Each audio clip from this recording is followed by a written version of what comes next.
So good afternoon. Today is 7 September. This is Jay Waters with the Voices of Freedom Project.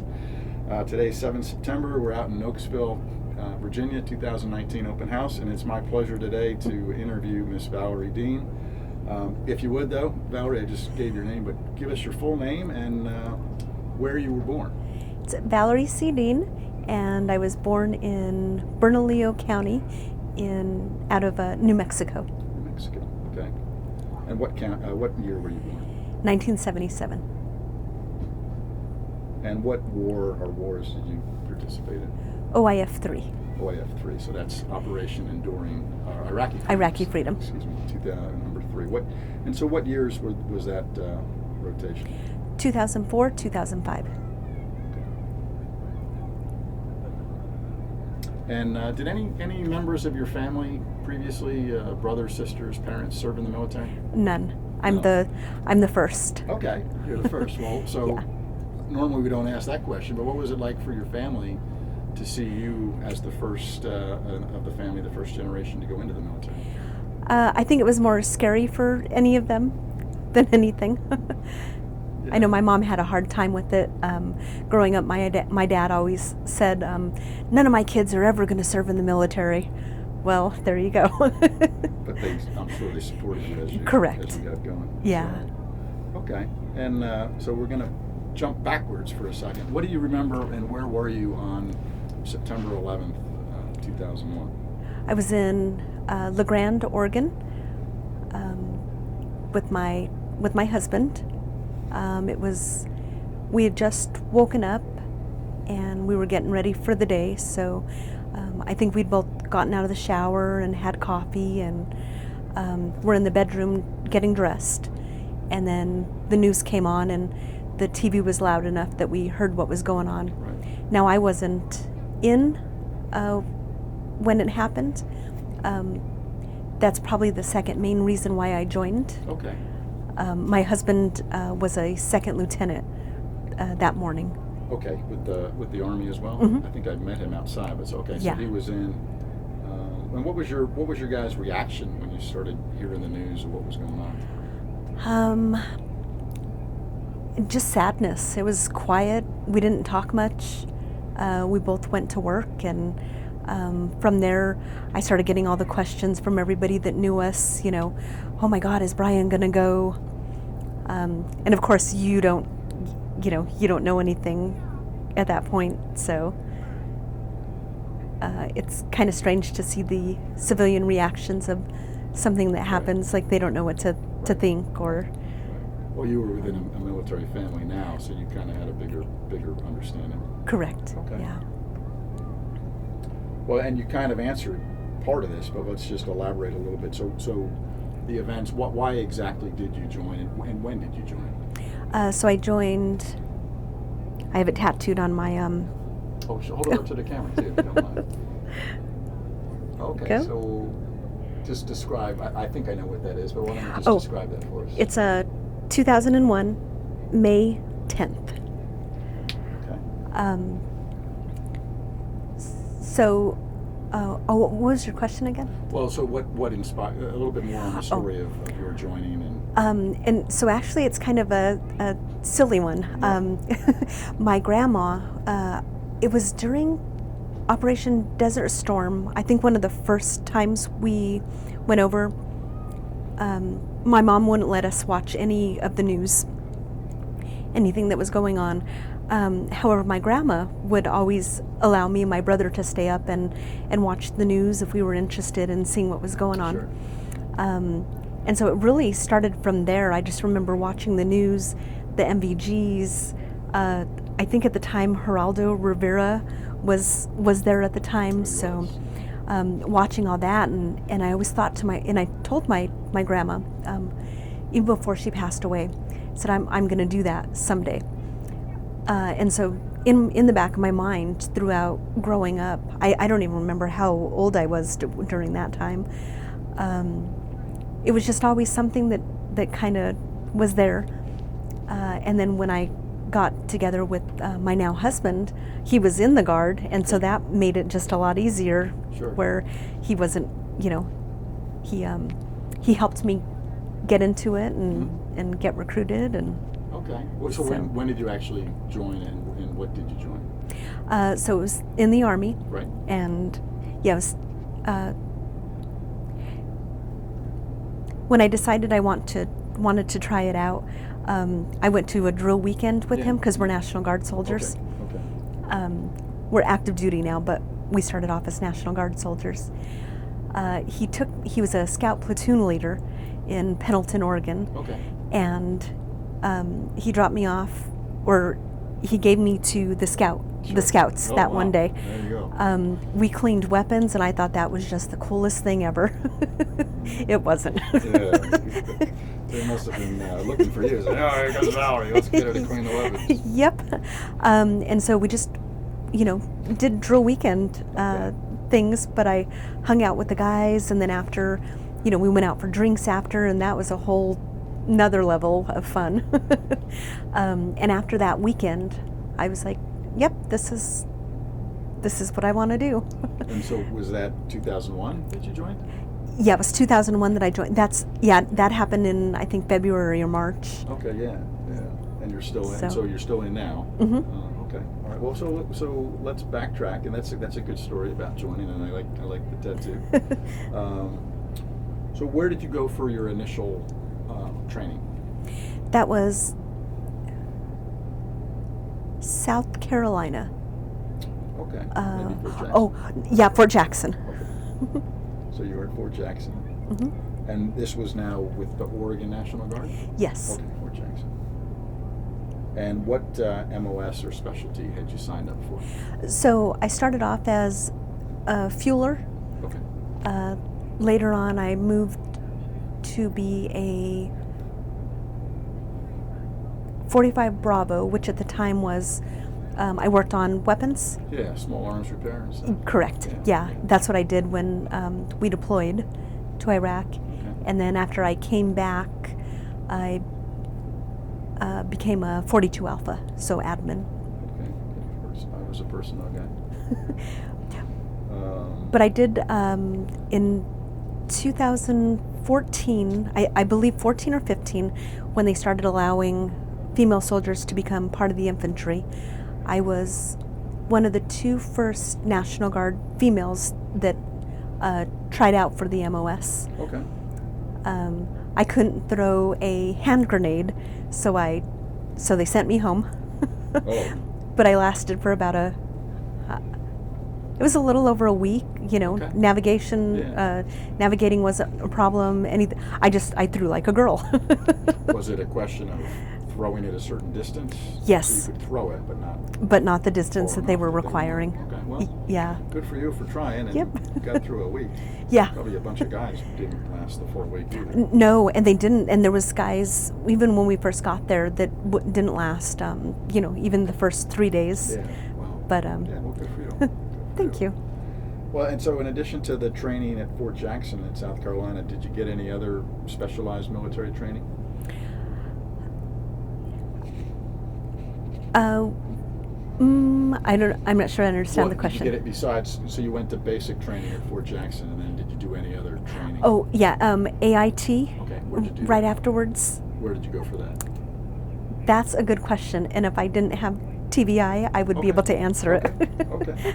Or any specialized training for the jobs that you had as the fueler or the small arms repair? No, it was, well, when I got the small arms repair, we knew that we were going to be deployed, and they needed to fill that slot. So they sent me to Idaho. Okay. For that. How was that training in Idaho? Oh, it was amazing. Yeah. It was great. When you get out of basic, nothing's that hard again. Right. Oh, that's true. That's true. So the instructor was amazing, and it was a 3-hour drive from home, but it was great. No, good. Well, so let's talk a little bit about your deployment to Iraq, OIF 3. Were you still with the Oregon National Guard? Yes. Okay. We were with the 116th 116th. Brigade out of Idaho. Okay. And what was your rank now? I was a specialist. Okay, yeah. And so you'd been promoted a couple times, Yeah. getting ready to go to Iraq, Hmm. and now trained as the small arms repairer, and also still with the petroleum skills, it sounds like. Correct. So, well, just tell us a little bit about, as you guys deployed, did your husband go? What were you thinking? What was your family thinking? What were you feeling and thinking? It was at the time when deployments were 18 months, and so we went to Fort Bliss, Texas, to train for 6 months, and we got done quicker than they expected. Because we were National Guard, they thought we were going to take the whole time, and we didn't. So they give us, about 30 days of leave, which was great. I think we were all nervous. My husband went as well, so that was a little interesting. Same unit? Yeah, Okay. yeah. We were with Oregon, but because there was 8 of us females in the same squad, we belonged to Idaho, because that was way before you could put females on your books. Okay. And after we got back, Det 2 Bravo 145 dismantled, and then it became something else. I can't quite Sure, remember yeah. what it was. Okay. I didn't convoy into Iraq. There was several of us that they put on the flight over. Okay. So there's been times where I can kick myself for not getting that experience. I would have really liked to. The rest of the squad at the time, they did come in on the convoy. Just maybe describe your first couple days in Iraq, of like where you were and. Oh, it was in Kirkuk, Iraq. Okay. And what was that like? It was one of Saddam Hussein's old airfields that had been made a military base. It was brown. It smelled. We had, if you needed to go to the restroom, there was trailers outside of where you lived. So, at 2 o'clock in the morning, you couldn't go anywhere without a battle buddy. Right. So you'd have to wake someone else up and then go to the restroom. That's where the showers were Right. as well. I remember flying from Kuwait into Iraq, and you see fires just burning everywhere. And I remember this old crotchety master sergeant was like, "Welcome to hell, guys." And it was not easy, but I wouldn't trade my experiences there for. Yeah, because 2004 to 2005 was still pretty significant. Yes. Fighting throughout the country. Mm-hmm. I mean, the initial phase was over, but in some ways the second and third phases were more active and dangerous than the first phase. Yeah. Yeah. Yep. Well, maybe just describe your day-to-day, after the initial, you got there, you got settled and all that, but then like your day-to-day duties and routines. Well, you always had a weapon on you. You always had someone with you. So usually me and we lived in what they called CHUs, containerized housing units. Mm-hmm. And they had windows, but everything was covered up with sandbags. So we would get up and shower. We'd go have breakfast, which was maybe a half a mile a walk. And a lot of times you just stocked up food in your CHU, so you didn't have to walk all that way. And dependent on my roommate my battle buddy was a mechanic. So she went to the shop and I went to the shop where we worked on all the weapons. If they didn't have anything for me to do, anything that needed fixed or they didn't need me, I started taking on some extra duties where I would go pick up the local nationals who used to work on post. And so I would pick them up and stay with them all day while they did whatever job we had for them to do, like filling the sandbags or construction Right. work. For the most part, they were all pretty nice and very excited to have a job and be working around Army people, and and people that were from America, that was huge. So I would, people would send me magazines, and I would give the magazines to them because it was a big deal. Yeah, that's cool. There was only one time that I had to pull my weapon on someone. What prompted that? What happened? He was the main boss of all of them, and I told them to take a break. Well, he thought they should continue, but it was about 120 degrees outside, and they just weren't happy. Iraqis usually had a nap in the afternoon, no matter what they were doing. And he turned and he looked at me and he said, "You're not the boss of me." And I turned around and I said, "You need to back up," because he moved forward. There was, the space. I had enough room for my weapon, and he backed down. What kind of weapon were you carrying? An M14. M14. Okay. Yeah. Now, and the conversation was in English? Yes. Okay. Yeah. Usually the big bosses is what they used to call them. They spoke relatively good English. The guys that we had they could say hello. Sure.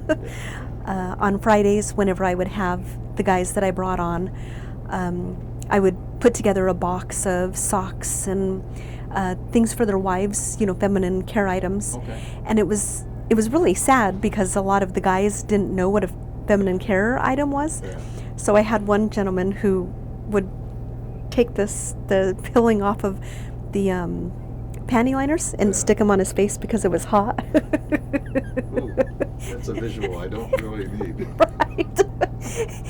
Because there's such a childlike manner of them, they gave man hugs, they would kiss each other. It was just very different than what we're used to here. If the guys went out on and shot their weapons, our guys,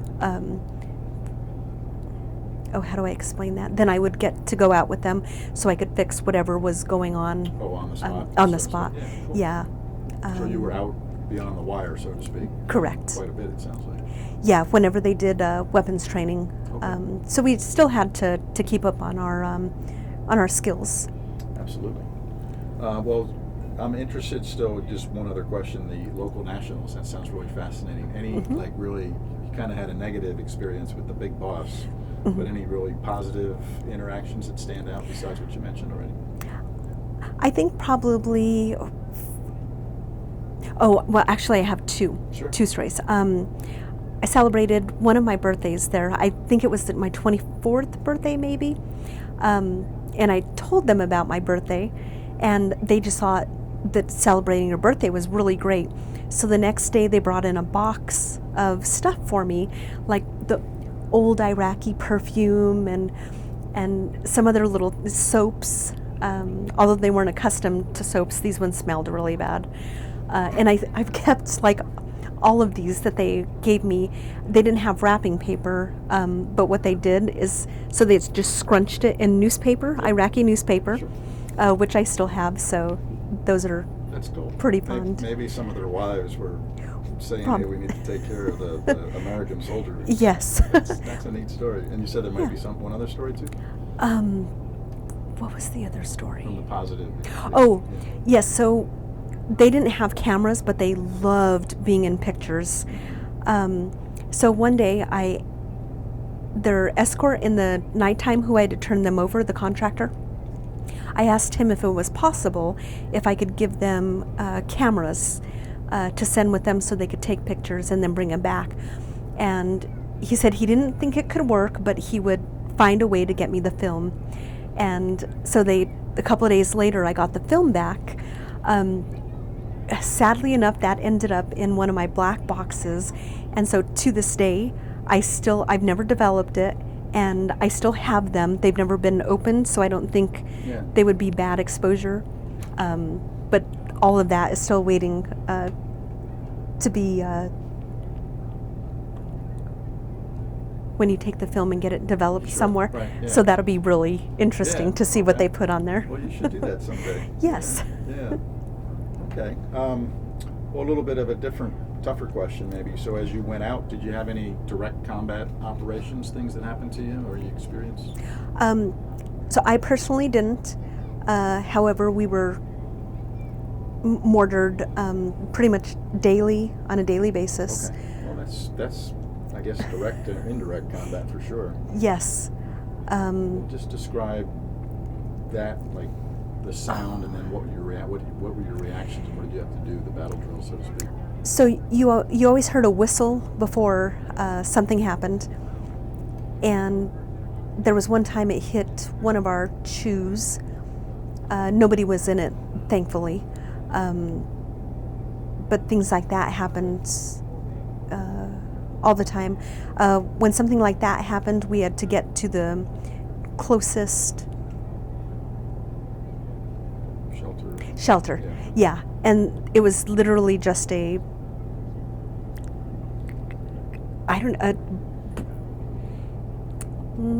tunnel, kind of, that didn't go anywhere. Like, we don't know how it would have helped if. Well, it would have probably some overhead protection Yes. and from fragmentation. Oh, that's true. Debris and stuff. Okay. Yeah. So then did you have your Full gear on? Yeah. Probably most of the time. most of the time. Yep. You just never know. Oh yeah. The only time we weren't allowed or didn't have our full battle gear on was at night when we were in our shoes. Sure. So. But probably had it close by. Oh yeah, right by you. Your weapon was always with you, and. Well, another kind of tough question too. But so out of your unit and friends and fellow soldiers, any of those folks get wounded or killed during that? We had, I don't know the exact number, but there was about 8 of them. Yeah, that's tough. Yeah, we lost our 19-year-old private French, or maybe she was a specialist. The lady Amy Wilcox, who was a fueler also, she always rode shotgun of the vehicle. And that day she got really sick, didn't go out. They called for other fuelers to go out, and I was 10 seconds too late in responding. And instead, French went, and I think it was about 20 minutes outside of the gate, she was killed in an IED accident. They have a memorial for her in Idaho stood up. Okay. But wow, that could have been you, it sounds like. Yes. Oh, well, that's a tough day, yeah. It's taken a long time to deal with it. Yeah, I'm sorry to hear that. Well, okay. On a more positive note, so while you were away, and your husband was there, but how often did you get to see your husband while you were deployed? I want to say probably every other day. He lived on the dark side, and I lived on the light side. So on the light side, we pretty much always had light. But on the dark side, generators, things would get bombed, and so they'd lose electricity. Oh, wow. And so, yeah, after duty hours, we would usually have dinner together. Okay. At that time, they weren't allowing any members to live together, Right. which I think was good. Just because if you were both together and something happened, you would have died together. But if you had kids and you were there together and one of you Right. went down, at least there was another person. Did you have kids at the time? We had none that lived with us, but we had 7-year-olds, two Back 7-year-olds. in the States, Yeah. Yeah. Yep. Well, so between the kids and other family members, how were you able to stay in touch with folks back in the States? We had it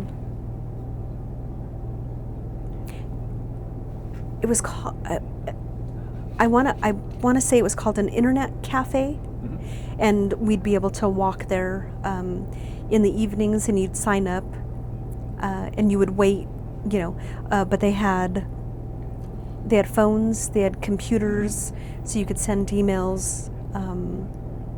There were times you would be on the phone talking, and then you'd hear the explosion. They'd cut off the phones right then and there, and then you were in a gag order per se for however long it took for them to lift it, and you'd be able to call again. I remember those days as well. And then, did you still do letters and mail call too? Yes. Yeah. I got a lot of boxes from Margaret, and they would just send whatever we couldn't get out of there. We had an APs, Okay. but there was still... Oh, and who was Margaret? Margaret was my mom's best friend. Okay. Yeah. Yeah, and so the ladies from my mom's office would get together, but Margaret always, once every 2 weeks there was a box coming in. Okay. Boxes from Margaret. Yes. And then it sounds like maybe that's how you got some of the things that you were able to share with the Iraqi Yes. workers. That's Yep. good. Yeah. And they liked our sugar because it was way different from what theirs was. Now, did the Margaret and the folks back in the States know that some of the stuff they were sending over you were further distributing? Yes. And they were They- big supporters? Oh of that? yeah, so they would send extras. I'd get 2 or 3 boxes and be able to share. Yeah. And then were you able to meet with these ladies or folks when you came back and kind of thank them, or any interaction with those folks? So I wrote letters at the end, and because they were in New Mexico, Okay. and I was in Oregon when we got back, I didn't make a trip out there especially, but I had flags that were flown Okay. over the Iraqi capital with certificates Okay. stating that they were flown over the capital sent to them. Oh wow, that's awesome. Yeah. Yeah, I mean, as I recall too, just the American public, the support was so strong. I mean, it still is. Yes. But back in those days, really, really strong. Folks like that doing that. Oh, That's yes. awesome. I think that the letters from the kids during the holidays was great. Yeah, I still have lots of those. Yes. Well, you're with your husband, dinner together. Any other recreation or free time activities on the base that you could do, or that you remember? They had the MWR there, Okay. and so you could go watch a movie, play cards. I want to say once a week they had what was called. It was in a tent, and all these vendors came together from Iraq, and you could just go buy Iraqi items that you would never be able to purchase anywhere else. Blankets and jewelry, Right. lots of those things. What was any big memorable purchases that you made? I haven't worn it in a long time, but they're called puzzle rings, and they're Okay. Yeah. Well, let's describe those. so my mother-in-law actually soldered them together for us because they're 22 rings, and if they came apart from each other, she said she would never help us put them back together. And they were just all connected. My husband still wears his, Okay. and now they're soldered, so they're safe. But I want to say that was one of the biggest purchases Okay. that stands out in my Yeah. mind. Oh, that's cool. That's Yeah. a cool story. We've talked about a lot of interesting things, but are there any incidents that really stand out in your mind? Either something very frightening, something very joyful or exciting, or anywhere in between that we haven't already? I think one of my biggest memories was they had an explosion that Bomke lost his legs. He later ran with President Bush at the White House. Oh wow. It's in the news. You could probably look it up. But when that huge explosion went and there was a lot of injuries,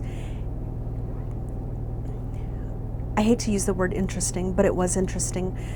They were part of our guys from Oregon, and so just walking in their chew areas and hearing all their firsthand experiences and what they went through during the explosion, and hearing it was so fresh, like it was 2 hours. Were you there that day that it occurred as well? I wasn't with them, Right. but they had came back from the mission. Okay. And so, yeah, just hearing it all, it was so fresh, and Right. 2 hours. So I wish I would have I hate to say recorded it or maybe written it down as they spoke about it. Right. That's probably kind of screwed up. But Well, I mean, it's kind of like what we do here, just years later, but same kind of the oral histories, the stories, versus the big picture. But this is the personalized story, your story, or their story of what actually happened. yeah, That's yep. fascinating. And so we all pretty much still keep in touch with each other, on Facebook. Facebook is pretty much where it's at. Oh yeah. They set up a 3rd of the 1/16th annual get together. So everyone gets the old guys, and everybody still gets together. Yeah. Reunions and so. Did you get promoted anymore while you were there, or when you came back? What's your rank? What's your rank now? So it's staff sergeant now. Okay. Yeah, so you've been promoted a few more times. Yes. Well, even just tell us about your promotion to staff sergeant. Promotion to staff sergeant was, I wasn't expecting it. I knew I was on the board, and then one day somebody just blurted out, "Oh, congratulations, staff sergeant," before anybody had the time to, tell me about it. Yeah. So it was kind of strange. I went to Alpha 141, which was in Portland, and that was, it was amazing to have. I was brand new promoted. Instead of having me as a squad leader, I was their platoon sergeant for almost 2 years. Yeah. Because the E7 he was gone. He was on Title 10 somewhere. My first sergeant at the time, now Sergeant Major, was just amazing. When I walked in during the first morning, I'll never forget it. So I stood in where I thought a squad leader, at the beginning of the line where squad leader would be. And so she started her formation, walked out, and then she stopped because the platoon didn't have a platoon sergeant. Right. And she calls my name out really loud, and she goes, "I want to see you in the building." And this is during formation. So cut out of formation, I went in, and she goes, "Do you not want to be my fuel platoon sergeant?" Well, I said, "Yes, First Sergeant, I do, but that's an E7 slot." And she goes, "Well, I know that." She goes, but you're new, you're an E6, like, let's get you trained up. Yeah. And that's what I did for 2 years with them. Well, congratulations on both levels, promotion to staff sergeant and basically doing the Sergeant First Class's job as well. That's Yes. some awesome Yep. levels of confidence that they had in you. So Oh, yeah. that's great. And then I was 3rd on the list to make E7. Unfortunately, I had an accident that gave me traumatic brain injury, and so they couldn't promote me. Okay. But that's okay. I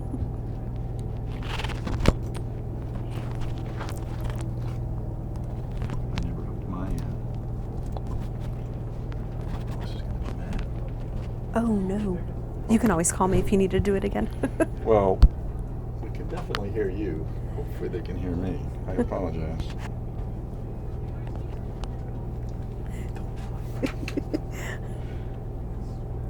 I saw on your paper here you received a combat action badge as well. Mm-hmm. Tell us about that, please. There was mortars that came in and went off really close to where we were at. We were in the shop. I was at the mechanic shop that one day with the rest of my squad, and there was a mortar that came in and exploded. I think we were about 25 to 30 feet away from it. There was no injuries, but that's where I earned that. But and you weren't hurt, and none of the other guys were. Okay. Yeah, we were all. It happened on the right outside the shop. Sure. We were all in there. The door was closed. Yeah, so good. Good. And any other awards or unit citations that you guys got during the deployment? To be quite honest, I don't remember. Yeah. I just remember the CAB was that's was a big deal. yeah. Okay. Well, let's fast forward to the back end. So just maybe describe your homecoming from leaving Iraq to getting back to either Idaho or Oregon or both. So when we flew back, the town of LeGrand, there was, I think, there were so many of us from there and the local areas. I want to say there was 350 of us maybe. So the town had a huge parade, and Wow. everybody got together. We went to the college, and they showed us off, there. I think one thing that sticks out more than anything is my husband had to go up to Fort Lewis after the deployment, as he had several surgeries after. It was the first night I was alone completely in the house, and I got hungry, and I thought, okay, well, I'm gonna go make something. My sister-in-law had lived in the house before, but they completely cleaned everything else. Or on our deployment, she lived there. Okay. So they'd cleaned everything out, the cupboards, their food from the refrigerator. Wow. And I opened it, and I was like, oh, I have nothing but some water and some pop. And I thought, well, I'll just run to the store right quick. Because you didn't have to run to the store in Iraq to get Sure. groceries. Yeah. And so I made it outside, and I was like, well, I don't have a battle buddy. That was my initial thought, like, I don't have someone to go with me. Right. And I couldn't find my weapon, Yeah. because you always had your Yeah, weapon, yeah. And I was like, well, it's getting dark. Okay, I'm just going to go to Albertsons, and I'll get something and come back right quick, because I was still in that mindset that I had to have someone, and I had to have my weapon, because it felt really strange without Sure. it.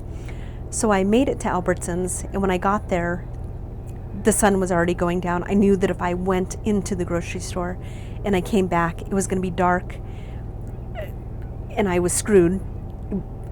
But because that's how it was playing out in my head. Yeah. So I turned around, drove back home, and went to bed, and didn't get anything to eat until the next morning at breakfast when it was light. Wow. So it took So a you were little bit hungry of time. for the first night. Yeah. Oh. I made sure to call, I think it was my mother-in-law, Mimi, the next day, to get someone to go grocery She could be your battle shopping. buddy. Yeah, Yes. No, I understand. Well, either, I guess, positively or negatively, how do you think your wartime experience now has affected your life as you've gone past Iraq and forward? I think I'm going to be retired here in the next couple of months.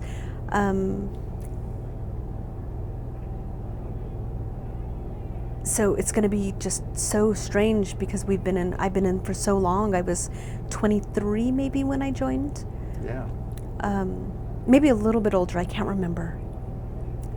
Well, it looks like 2001 to end of this year, basically, right? So Yeah. that's what, 18 years? Yeah, 17 and a half years, because May will be 18 years. I don't know what else to do with myself. Well, what do you want to do? Well, I'm 100% disabled, so I'll probably stay at home and be a stay-at-home wife and mom, Yeah. which I've never done before, so it'll be Yeah. interesting. I can't do crowds very well, anymore. Couldn't do crowds after we got back from Iraq, Right. but it wasn't that bad. Sure. Well, there's a lot of veterans organizations that maybe they've helped you, and you can probably help other veterans as well. So Absolutely. so it's a win-win. Yeah. Yeah. Well, that's good. That's good. I guess there's really two more questions, but looking ahead, like way ahead, is there anything down the road that you'd want grandchildren or great-grandchildren to know about you and your wartime service or your military service? What would you really want them to know, future generations? I believe I would, I'm tempted to write it all down so that they can read it, and then all the pictures that we have from it. I would want to say to any of them, join if you can. Right. There is nothing like serving your country. You have a purpose, and you make some of the most amazing friendships Yes. that will, I don't know what civilian friendships are like, but I know that, my battle buddies and friends that I'm still with, my sisters and brothers, would drop anything Right. to come and help. If it's a move, it's Oh, yeah. something really silly that you may think, they're there. Yeah. So. That's a good message. And in addition to writing it down, I mean, doing this interview is a step to passing your story along as well. Right. Yep. And then the last question is always the last question, kind of a catch-all question. Is there anything else that you wanted to talk about that I didn't ask or that we didn't cover already? Ooh, no, I think we pretty much, because I have because I can't remember a lot of it, just basic. You remembered a lot. There's a lot of, this has been a really good interview, a lot of good detail, and a great story. Hopefully I didn't screw it up with the sound recording. We'll have to do it again then. My boss will be mad. But if anything else? No, I think I'm good. Okay, so before I turn the camera off, Valerie, I'd like to present, the challenge coins, I'm sure. This is our Voices of Freedom coin. Maybe hold it up to the camera a little. There you go. Is that it? Yeah, that's perfect. Shake your hand on camera, and thank you. Thank you for your service, and maybe not the way you wanted to retire, but you're going to retire. 17 and a half years is outstanding. You've got a great story. I really enjoyed talking to you this afternoon. Thank you so much.